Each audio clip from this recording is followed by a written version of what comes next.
Aqueles que chegaram agora, sejam bem-vindos.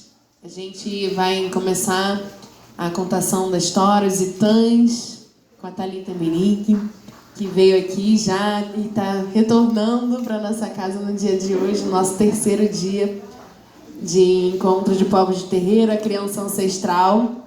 E eu queria chamar as crianças. Cadê as crianças desse terreiro? Cadê as crianças? Todas as crianças. De 0 a 200 anos. Cadê as crianças desse terreiro? Vem cá assistir a historinha dos Itãs com a tia Thalita. De todas as idades. Podem vir de todas as idades. Tem mais que eu vi umas perdidas por aí, correndo pra lá e pra cá. Isso aí, Liz. Liz já se posicionou da forma mais confortável possível. Arrasou. Né? É assim. É isso, gente. Thalita, muito obrigada pela sua presença mais um dia conosco. Fica à vontade, né? Agora a gente vai ficar aqui se divertindo com as suas histórias. Obrigada. Vamos lá, já estamos todos sentados, confortáveis. Ai, que linda sua maquiagem! Gente de borboleta! Estamos todos sentados, confortáveis, instalados. Beleza. Meu nome é Thalita, eu sou professora, mas hoje ninguém vai ter aula aqui. Não igual na escola, pelo menos, tá certo? Aqui não é igual a escola, é muito mais legal que a escola. Hoje eu vim contar pra gente, para as crianças que ainda estão pequenas e para as crianças que já estão aqui há um pouquinho mais de tempo, algumas das histórias dos nossos orixás, das divindades cultuadas na Umbanda, no Candomblé e em outras religiões, né, aqui nativas do Brasil. O primeiro que eu queria comentar é que, às vezes, né, eu estava aqui escutando a mesa, quem já estava aqui ouvindo a mesa que rolou antes da gente, às vezes acontece, quando a gente está falando de contar a história, de escutar a história, as pessoas pensam que a gente está falando das crianças desse tamanho aqui, mais ou menos, dessas princesas aqui sentadas. Quando a gente fala de contar a história, muita gente acha que é uma atividade infantil. Mas pra gente que é de terreiro, para os povos de terreiro que estão se encontrando aqui hoje, contar histórias é parte de quem a gente é. É como a gente aprende sobre os antigos, sobre quem veio antes da gente. É como as pessoas que vierem depois da gente vão aprender. É como a gente sabe mais sobre os nossos orixás. É como a gente sabe mais sobre nós mesmos. E é por isso que a gente tem, por exemplo, uma história de como é que a gente chegou aqui. Como é que a gente, os seres humanos, como é que nós chegamos aqui. Há muito, muito tempo atrás, quando Olodumare tinha acabado de criar o mundo, aqui ainda estava muito vazio. Já tinha ali as árvores, já tinha as montanhas, mas ainda só tinha os animais andando pela terra. Os seres humanos não estavam aqui ainda. Então Olodumare virou para o filho mais velho dele, para esse rapaz aqui, que hoje é um senhorzinho, mas era um rapaz na época. Alguém sabe o nome dele?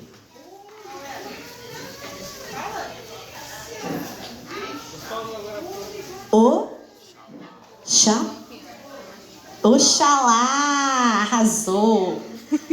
Olodumare virou para o filho mais velho dele, Oxalá, que era um rapazinho na época, jovem ainda, e disse para ele: olha só, eu preciso que você crie os seres humanos que vão caminhar pela terra, que vão cuidar dos animais, que vão se espalhar por aí, que vão criar as cidades. E aí Oxalá começou ali a tentar fazer esse trabalho. Mas, gente, criar os seres humanos, criar a gente, era o trabalho mais complicado que Oxalá teve que fazer na vida dele. Eu entendo completamente, que a gente dá muito trabalho. Ele tentou primeiro fazer a gente em madeira, esculpir a gente como se a gente fosse uma estatuazinha de madeira. Mas a madeira se mexe? A madeira consegue crescer? Um bonequinho de madeira consegue andar por aí? Não consegue. Então aquele ser humaninho ficava parado, não conseguia trabalhar, não conseguia crescer, não conseguia evoluir. E aí Oxalá abandonou essa ideia. Aí ele tentou fazer a gente com água. Mas a água fica parada onde a gente coloca ela? Ela fica no chão, blá, blá, blá. Aquele ser humaninho derretia, virava uma poça. Ele também não conseguia andar, também não conseguia crescer. Ele tentou então fazer a gente com o ar. Mas o ar a gente consegue enxergar? Não consegue enxergar nem pegar. Eu acho que você já escutou a história, hein? Tá dando spoiler pra todo mundo. Tá muito sabida. Certo. Ele não conseguia, né? Aquele ser humaninho não conseguia, ficava muito cabeça de vento ali, não dava certo. Eu acho que eu sou um ser humaninho feito de ar. E aí, ele tentou então fazer a gente com o fogo. Mas o fogo começava a se espalhar por onde quer que ele passasse. Ia destruindo tudo que o Lula Maria tinha acabado de colocar no mundo. Então também não deu certo. Ele também deixou o fogo para lá. Eu sou professora, se a minha turminha de 6º ano fosse feita de fogo, aí que ia ser um problema sério para eles sossegarem quietos na cadeira durante a aula. Então, ali, a esposa dele, que se chamava Nanã Buruquê, ela viu ele ali com a maior dificuldade de conseguir descobrir com que material que ele ia fazer os seres humanos, e ela resolveu ajudar.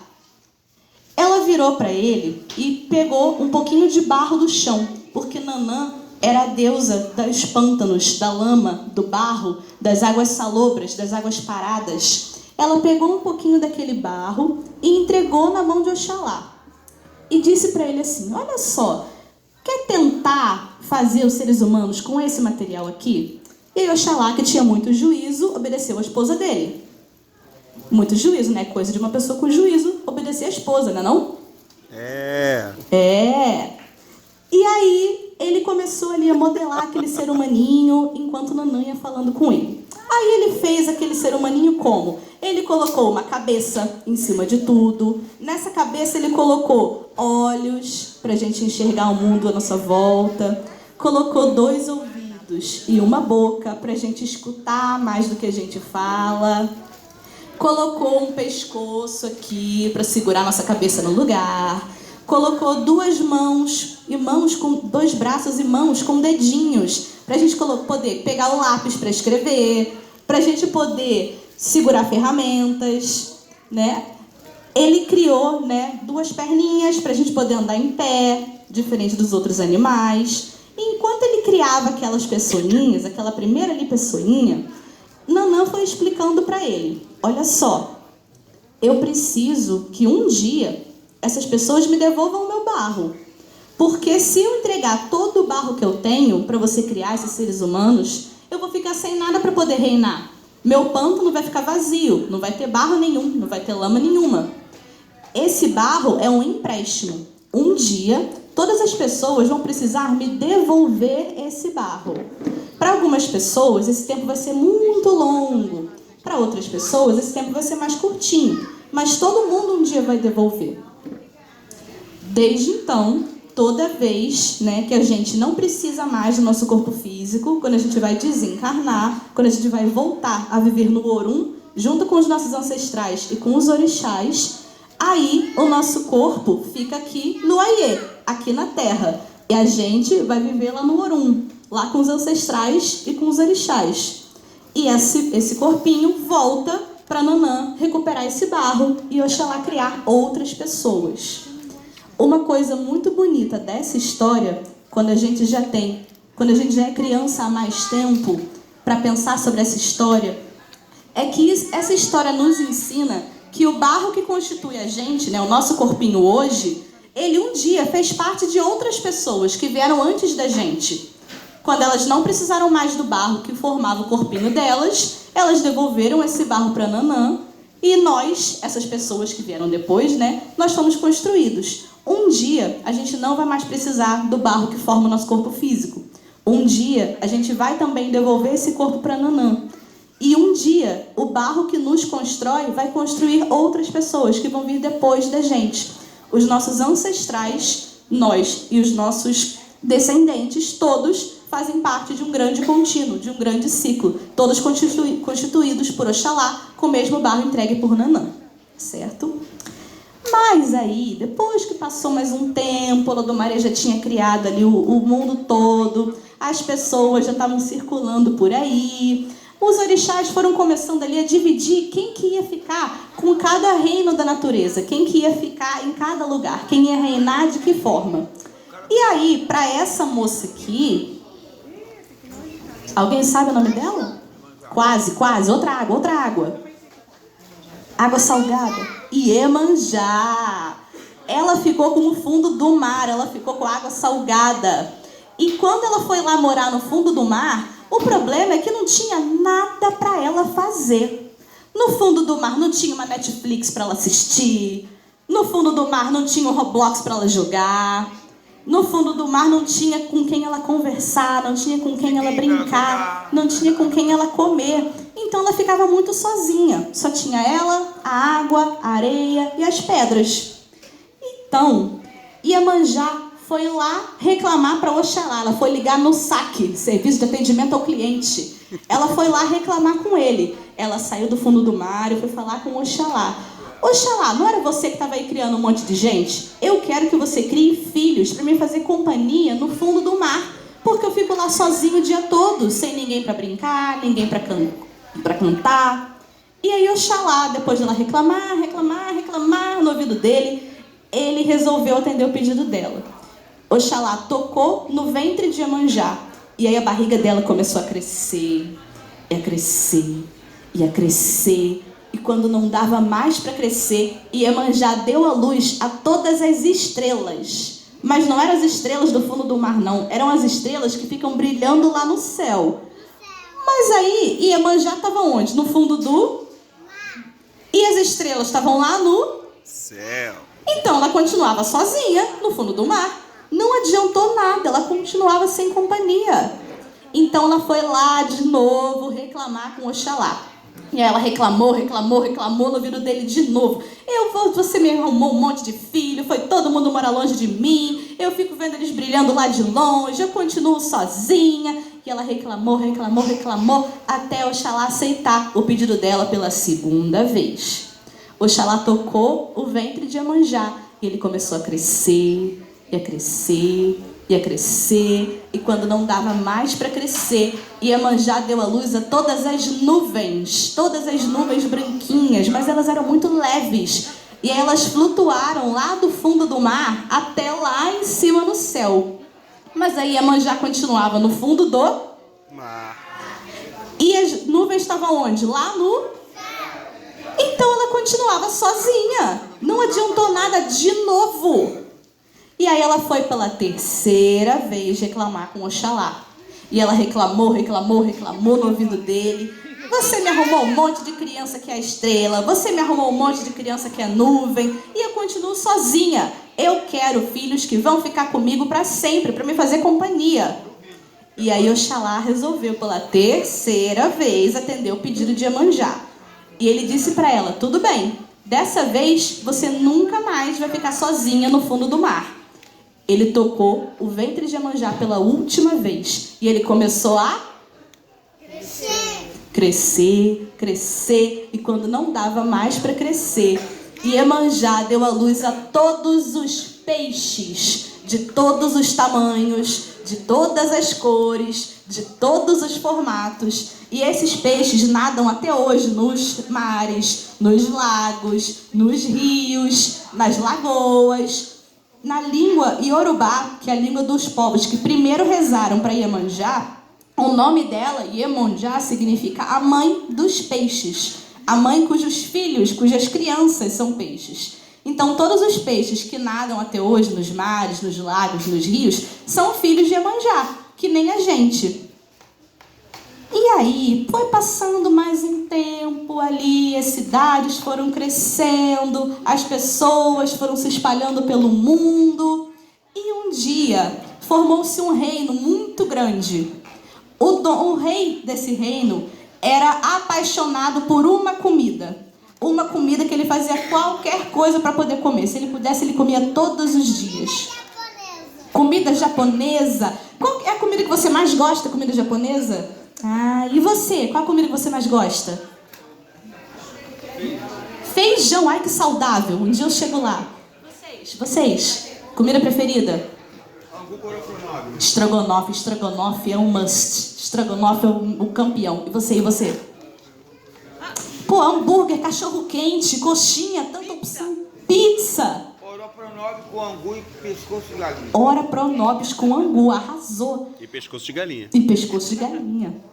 A comida preferida do rei Oxaguian, que era o rei desse reino, era purê de inhame. É bom. Purê de inhame é gostoso. Olha que fit. Purê de inhame. Olha o barulho de desaprovação que vocês fizeram, gente. Vocês me matam de vergonha, não? Purê de inhame, delícia! Purê de inhame ótimo, cheio de vitamina. É ótimo. Melado é uma maravilha. Isso, o Chaguian era apaixonado por purê de inhame. Mas naquela época, quando a gente queria comer a comida japonesa, quando a gente queria comer a pizza, queria comer o estrogonofe, queria comer alguma coisa, a gente não tinha como pedir no iFood, não dava para ir no mercado comprar. A gente precisava plantar toda a nossa comida, precisava criar todos os bichos que iam ver a nossa comida, precisava cuidar da horta. Então, o rei Oxaguian, e olha que ele era o rei, ele só podia comer a comida preferida dele uma vez por ano, na época da colheita do inhame. Quando as pessoas, depois de um ano plantando, regando, cuidando do inhame, era a época de colher. E aí, ele fazia uma festa enorme para poder comemorar que era a época da colheita do inhame, que ele ia poder comer a comida preferida dele. E para essa festa, ele convidava o reino inteiro. E aí, um dia, essa festa estava acontecendo, o rei Oxaguian felizão, batendo um pratão de purê de inhame, felizão, todo mundo feliz, inhame liberado para todo mundo comer. E, de repente, essa festa que estava acontecendo de dia começou a ficar escura. O pessoal tinha que apertar o olho assim para conseguir enxergar. Parecia que estava acontecendo um eclipse, parecia que estava ficando de noite, no meio da festa. Quando o rei Oxaguian olhou para cima, ele deu de cara com um pássaro gigantesco. O pássaro era tão grande que no bico dele cabia uma pessoa inteirinha. Ele era tão grande que a asa direita dele fazia sombra por cima do pátio onde estava acontecendo a festa. E a asa esquerda fazia sombra por cima do palácio. Aquele pássaro gigantesco voava em círculos, de olho em todo mundo que estava ali embaixo na festa. Todo mundo correu desesperado para dentro do palácio para se proteger do pássaro. Mas aí agora, como é que as pessoas iam fazer para conseguir tirar o pássaro ali de cima e conseguir continuar a festa? A gente podia pegar uma corda e as pessoas podiam puxar o pássaro. Será que a gente acertava a corda lá para pegar o pássaro lá de cima? Aí o rei Oxaguian começou a pensar, bom, vou precisar pedir ajuda. Mas o pássaro tá onde? Lá no céu. E a gente tá aqui no chão. Então adiantava chamar Ogum com uma espada para ver se ele arremessava a espada e conseguia acertar no pássaro? Não adiantava. Adiantava chamar Xangô, que tinha 2 machados, para ver se ele acertava o machado ali, ó. Não adiantava. O que o rei Oxaguian pensou? Eu preciso chamar os arqueiros. Eu preciso chamar os guerreiros que caçam com arco e flecha, porque eles vão conseguir acertar a flecha aqui de baixo, lá em cima do pássaro. Então o rei Oxaguian mandou 4 mensageiros, um para cada canto do reino dele, e ordenou que cada um voltasse com o melhor arqueiro daquela região. O tempo foi passando, as pessoas dentro do palácio foram ficando com medo de sair, e o pássaro tocando o terror, tranquilo, aterrorizando todo mundo, voando em cima do palácio. Chegou o primeiro arqueiro. O primeiro arqueiro tinha 10 flechas. Tinha 10 chances de tentar acertar o pássaro. Mas ele tinha um monte de flecha e também era metido a beça. Nariz em pé, nojento, orgulhoso. Ele parou todo pomposo ali na frente do palácio, todo metido, todo arrogante, e mirou a primeira flecha dele. Ele mirou na cabeça do pássaro. Ele mirou e atirou. Ele acertou ou errou? Ele errou, mas tudo bem que ele tinha 9 flechas ainda, dava pra tentar, não precisava ficar desesperado, tudo bem. Aí ele pegou a segunda flecha, ele mirou e errou. Errou a segunda, errou a terceira, errou a quarta, ele errou todas as 10 flechas.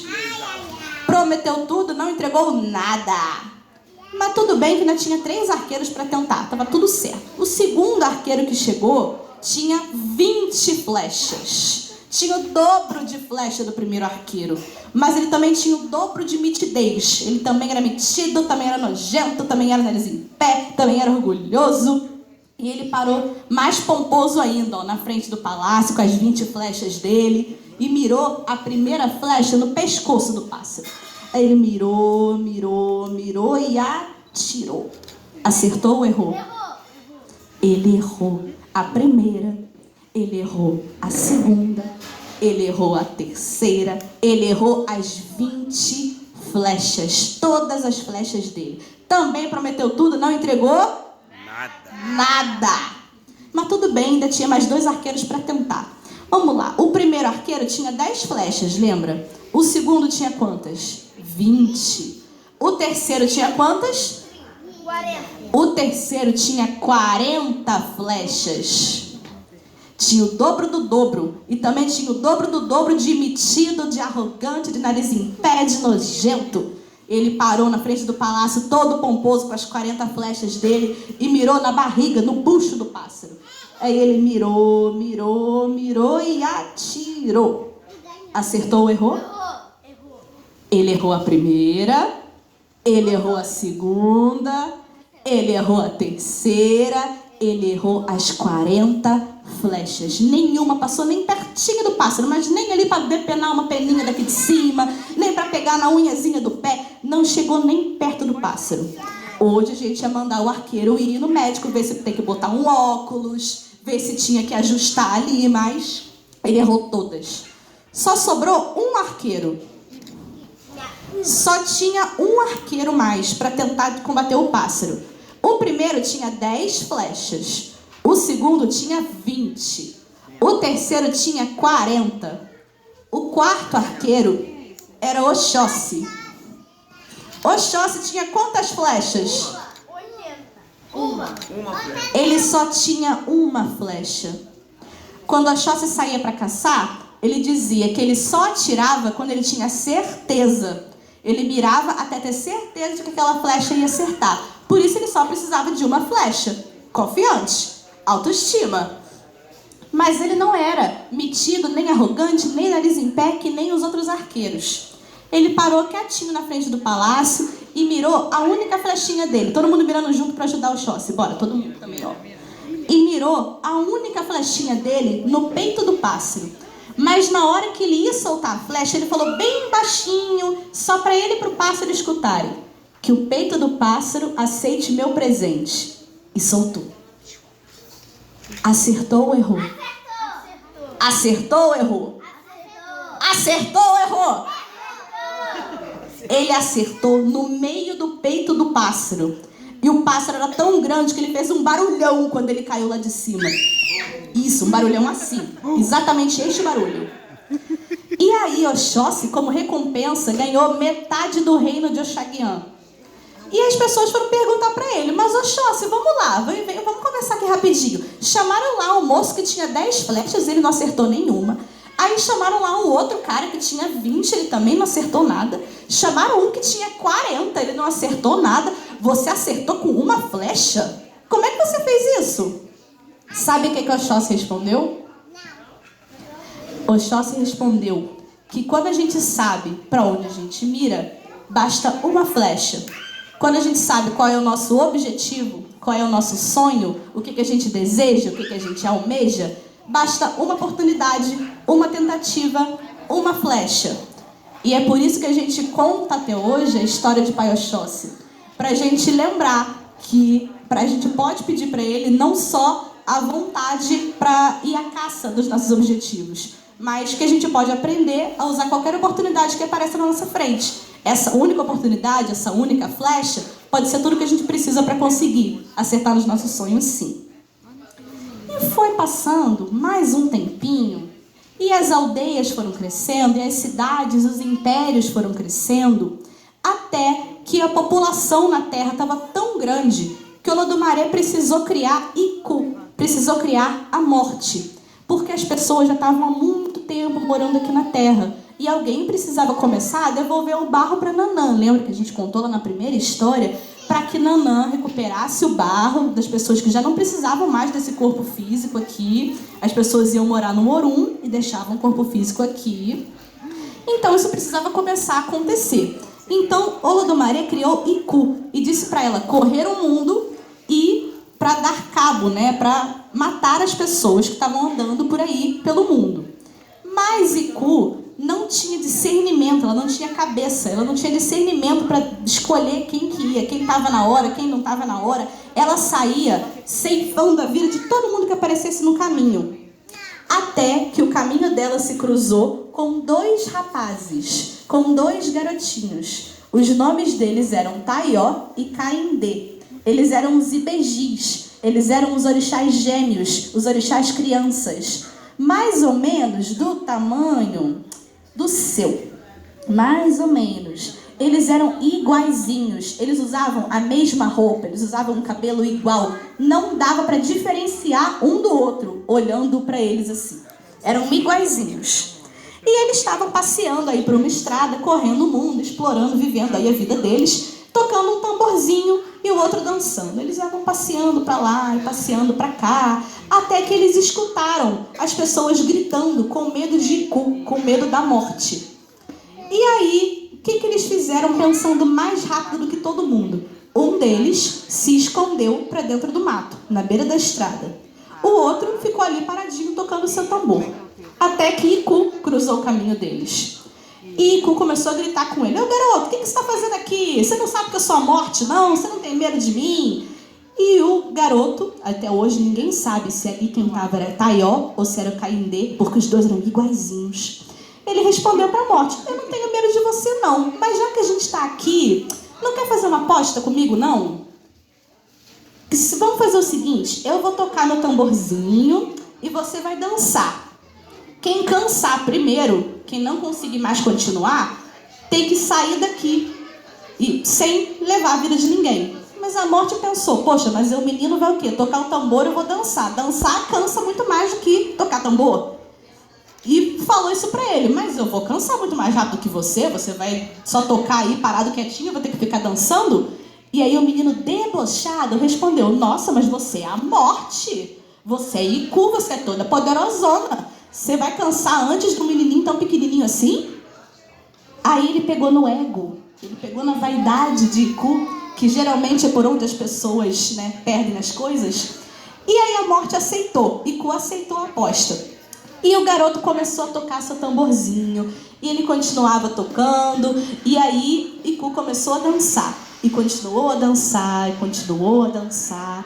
Os horas e horas foram passando. Quando tinha passado já quase um dia, o garoto aproveitou, ele começou a cansar o braço de tanto tocar, ele aproveitou uma hora que Iku se virou de costas e trocou de lugar com seu irmão gêmeo.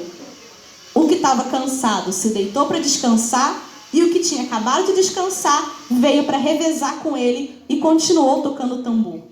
E assim, aquele tambor continuou tocando, e Iku continuou a dançar. E as horas foram passando, e os dias foram passando, sem que Iku nunca notasse que os gêmeos estavam revezando. Enquanto um tocava, o outro descansava.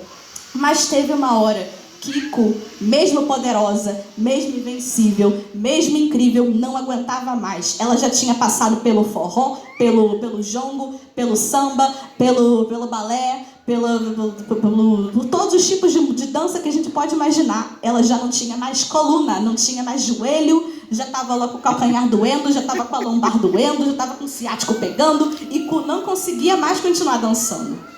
E aí sim, ela virou pro garoto que estava tocando. Até hoje não vamos saber se era Taió ou Caindê, porque os dois eram iguaizinhos.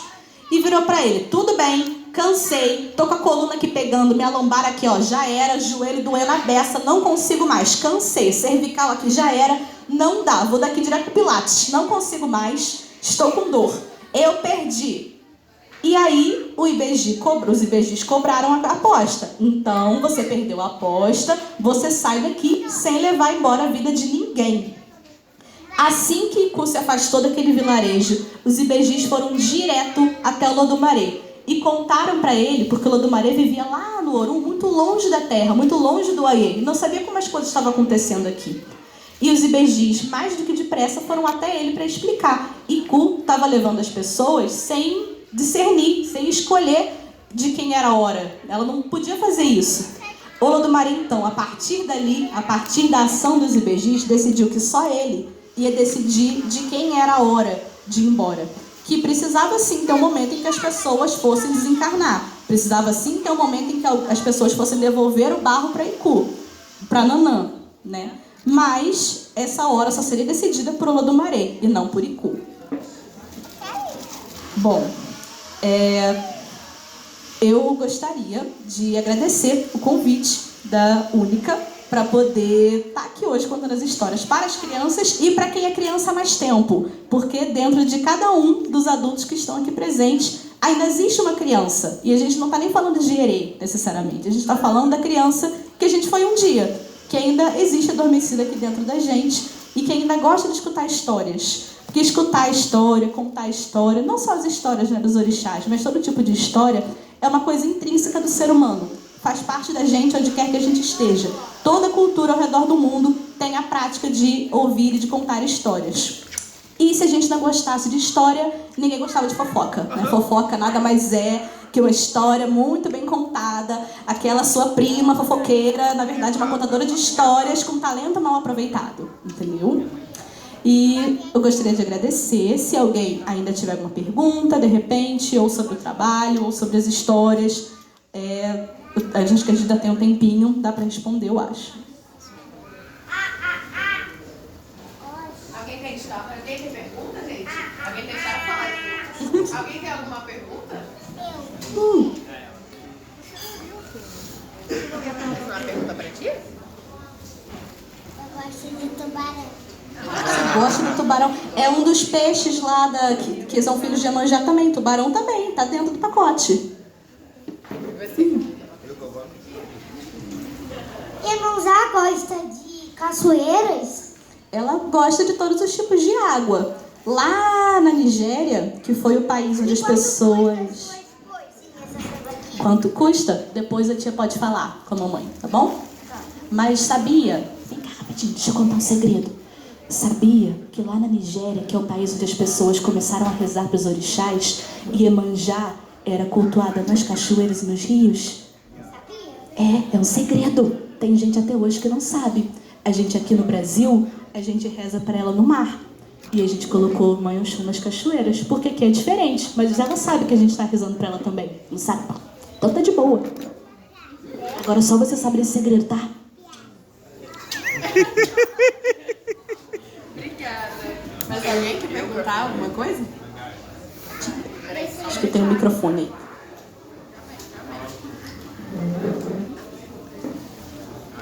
Tá ligado?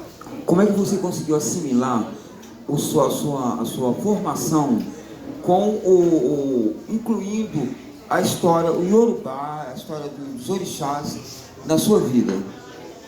Muito obrigada pela pergunta. Olha, foi na verdade de um jeito quase que acidental. Sabe essas coincidências que o orixá faz na nossa vida? Eu sempre fui professora, sempre fui contadora de história, já fiz teatro na adolescência. Eu era voluntária em hospitais, em escolas e projetos sociais contando histórias. Mas desde antes de ser umbandista, desde muito antes de ir para o candomblé. Mas eu sempre fui apaixonada por histórias. E aí, quando eu conheci a Umbanda e depois o candomblé, eu fui me apaixonando por essas histórias. E quando veio a pandemia e a vida de todo mundo mudou, a rotina de todo mundo mudou, eu estava terminando a faculdade e precisava de algum tipo de renda. Morava com a minha mãe, mas ainda precisava de algum tipo de renda. E eu aprendi a fazer crochê e comecei a fazer esses bonequinhos. Sou eu que faço eles, em amigurumi, em crochê. Eu desenvolvi esses modelos. E aí, naquela época que todo mundo, a gente vivia só online praticamente, todas as profissões precisaram criar um Instagram, criar um TikTok para conseguir vender tudo. E é assim até hoje, né?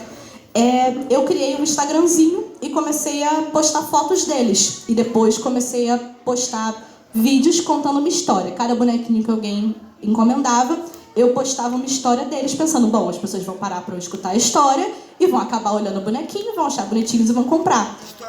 Histórias assim, especificadas, outras histórias do orixá, né? Várias histórias, falando sobre o orixá, contando histórias dos orixás. E aí as pessoas descobriram que eu era professora. E aí a escola onde eu estudei, o professor de história, que ainda trabalha até hoje lá, porque aposentar é muito complicado, ele me chamou para contar as histórias lá na Feira da Cultura. A partir daí, várias outras escolas foram chamando e eu transformei isso no meu trabalho. Hoje eu vivo do artesanato, vivo da contação de histórias e acho que eu sempre vou ter vontade de dar aula. Ser professora é muito gratificante para mim, mas trabalhar criando bonecos dos orixás e trabalhar contando as histórias deles, acho que é Uma coisa que eu jamais imaginei que eu poderia viver dele. Fico muito feliz com a possibilidade de hoje. Axé.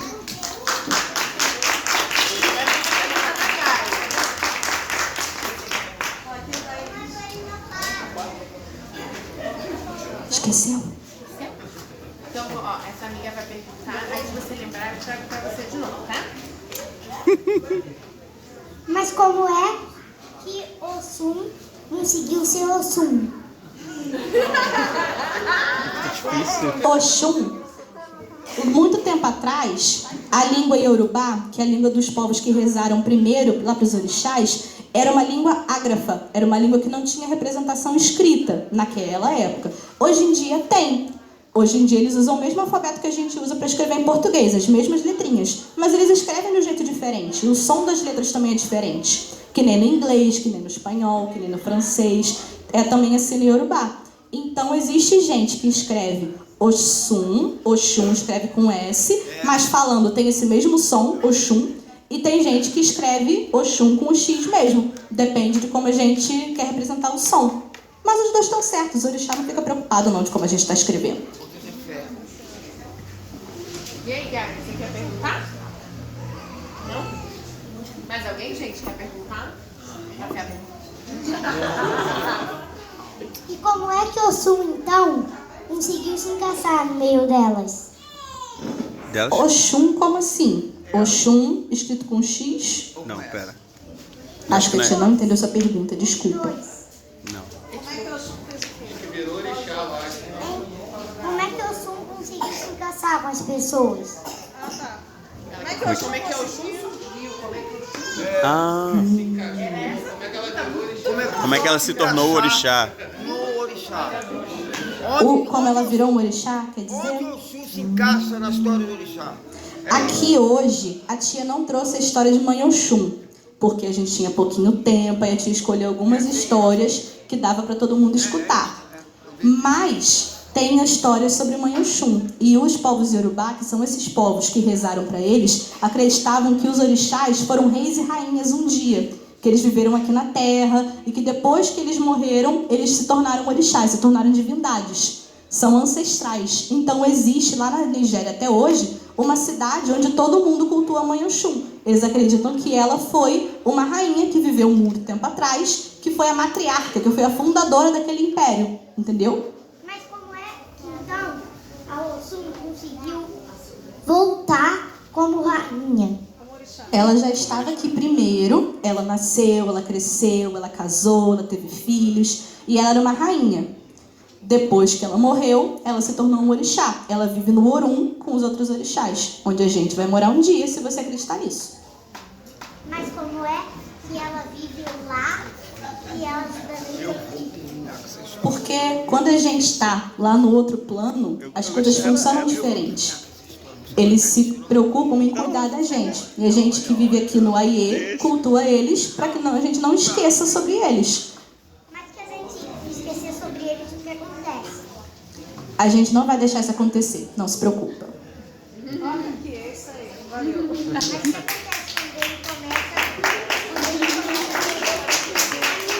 Pera aí. Ó, mas a tia, olha só, o tema do nosso encontro de povos de terreiro, sobre a criança ancestral, é exatamente para a gente contar essas histórias para que nunca mais elas sejam apagadas. Sim. Então a gente, eu, você, a tia Thalita, todos nós podemos ser guardiões dos orixás e a gente levar a história dos orixás sempre para todas as pessoas, para que a gente nunca esqueça que a Mamãe Oxum existe. Pode ser assim? Gratidão, salva de palmas, capo de ouro com a Thalita Menique. Muito obrigada, meu bem, pela sua presença no nosso encontro. Agora a gente vai dar uma pausa, pessoal, só pra gente organizar a oficina que vai acontecer já já com a Isadora Nascimento. Mas não dispersem, gente, pra gente não perder essa preciosidade que está sendo esse encontro, né? Falar das nossas crianças é muito importante, porque é isso, né? Todos nós, de alguma maneira, como a Thalita falou, temos essa criança viva em nós, que nos permite essa criatividade, manter viva essas histórias e que a gente possa estar aqui junto para saudar nossa ancestralidade, que as crianças são os ancestrais mais próximos, né? É quem nós, né, não somos em corpo físico, mas é a nossa ancestralidade mais próxima, né? Então que a gente possa honrar as crianças na nossa vida, a criança que nós fomos. Tá bom, gente? Espera só um pouquinho. Obrigada, viu?